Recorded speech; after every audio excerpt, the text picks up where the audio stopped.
ఎడతెరిపి లేని జోరువాన తెలంగాణ రాష్ట్రాన్ని అతలాకుతలం చేస్తోంది. భారీ వర్షాలతో వరద ముంచెత్తుతోంది. వాగులు వంకలు పొంగి పొర్లుతున్నాయి. దారులు ఏరులై పారుతున్నాయి.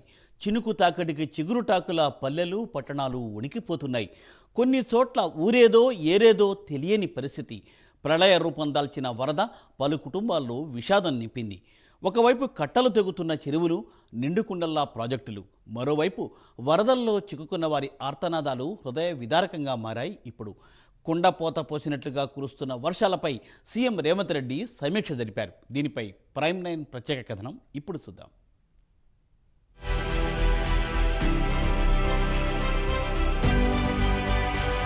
తెలంగాణ రాష్ట్ర వ్యాప్తంగా వర్షాలు విస్తారంగా కురుస్తున్నాయి. కుండపోత వర్షాలకు రాష్ట్రమంతా అతలాకుతలమయ్యింది. ఈ క్రమంలో వరద సాయంపై సీఎం రేవంత్ రెడ్డి సమీక్ష నిర్వహించారు. భారీ వర్ష సూచన ఉన్న ప్రాంతాల్లో అధికారులు అలర్టుగా ఉండాలని సీఎం సూచించారు. కలెక్టరేట్లో కాల్ సెంటర్లు ఏర్పాటు చేయాలని ఆదేశించారు. కమాండ్ కంట్రోల్ సెంటర్ వ్యవస్థను సన్నద్ధంగా ఉంచుకోవాలన్నారు సీఎం. భారీ వర్షాల సమయంలో అత్యవసర సేవల కోసం రాష్ట్రంలోని 8 పోలీస్ బెటాలియన్లకు ఎన్డీఆర్ఎఫ్ తరహాలో శిక్షణ ఇవ్వాలని కోరారు. వరదల కారణంగా చనిపోయిన వారి కుటుంబాలకు ఆర్థిక సాయం 4 లక్షల నుంచి 5 లక్షలకు పెంచుతున్నట్లు సీఎం ప్రకటించారు. వరద, భారీ వర్షాల కారణంగా ప్రజలకు జరిగిన నష్టంపై తక్షణమే అధికారులు స్పందించాలని, వరదల్లో చనిపోయిన పశువులు, మేకలు, గొర్రెలకు పరిహారం పెంచాలని సూచించారు.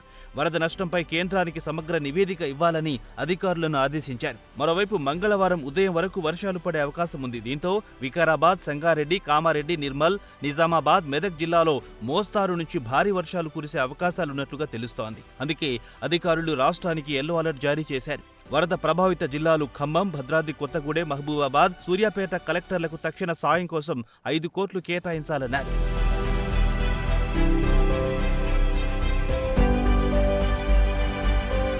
వరదలపై తక్షణమే స్పందించిన సీఎం రేవంత్ రెడ్డి భవిష్యత్తులో ఇలాంటి విపత్తులను సమర్థవంతంగా ఎదుర్కొనేందుకు తెలంగాణ డిజాస్టర్ రెస్పాన్స్ ఫోర్స్ను ఏర్పాటు చేయాలని నిర్ణయం తీసుకున్నారు.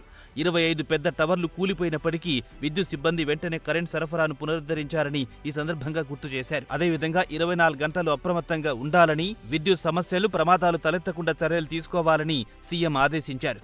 లోతట్టు ప్రాంతాల్లో ఉన్న వారిని గుర్తించి తక్షణమే పునరావాస కేంద్రాలకు తరలించి నష్టాలను నివారించాలని చెప్పారు. వాగులు వంకలు పొంగి పొర్లుతున్న దృష్ట్యా దెబ్బతిన్న రోడ్లు, వరద ప్రవహిస్తున్న రోడ్లపై నుంచి ఎవరూ దాటే ప్రయత్నం చేయొద్దని సీఎం హెచ్చరించారు. రెవెన్యూ, పోలీస్, ఇతర విభాగాల అధికారులు బృందాలుగా ఏర్పడి అన్ని చోట్ల తగిన జాగ్రత్తలు తీసుకోవాలని తెలిపారు.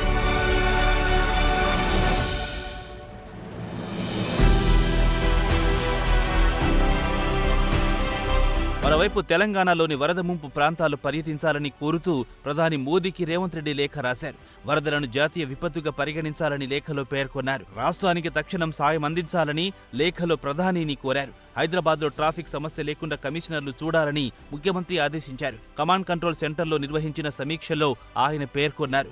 వర్షాల వల్ల దెబ్బతిన్న రోడ్లకు మరమ్మతులు చేయాలని సూచించారు. అనంతరం ఖమ్మం వరద ప్రభావిత ప్రాంతాలను పరిశీలించేందుకు ముఖ్యమంత్రి రోడ్డు మార్గంలో బయలుదేరారు. సూర్యాపేట సమీపంలోని టీఎన్ఆర్ గార్డెన్స్ లో జిల్లాలో వరద పరిస్థితులపై సమీక్ష నిర్వహించారు. కోదాడలో ముంపు ప్రాంతాలను సీఎం పరిశీలించారు. అక్కడి నుంచి ఖమ్మం వెళ్లారు. రాత్రి ఖమ్మంలో బస చేసిన సీఎం రేవంత్ రెడ్డి ఇవాళ మహబూబాబాద్ జిల్లాలో పర్యటించనున్నారు.